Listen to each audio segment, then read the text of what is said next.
Hello. Welcome to my quick and poorly produced video on writing effective lesson plans. So we're going to jump right into it. I have visual aids. If you can't see my visual aids, it's just keywords that I'm speaking so you're not missing anything in that sense.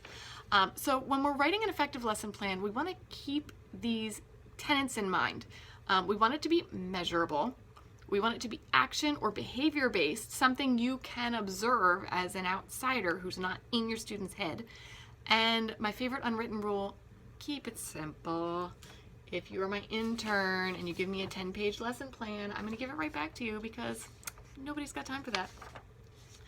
So keeping those things in mind, we're going to be writing our lesson plans really utilizing these three main components. There's a little wiggle room depending on what the expectations and requirements are, but your first one is your objectives. And that we abbreviate with this lovely phrase that most teachers will be able to tell you in their sleep: student will be able to.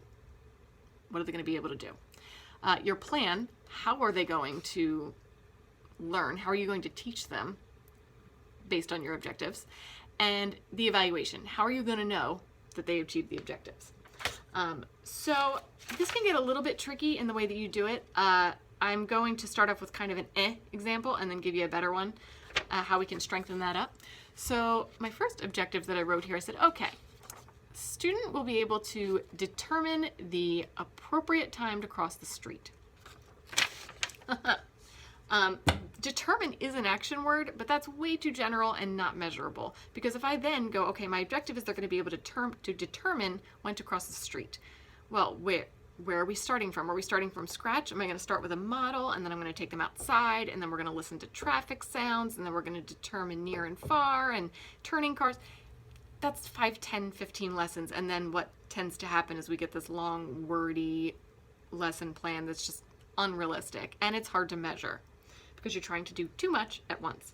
So what I then counsel my interns and other people that I've worked with to do is to actually write your lesson plans backwards. So if you go back to those three key things, instead of starting at your objective, you're going to go to your evaluation and you're going to write that first.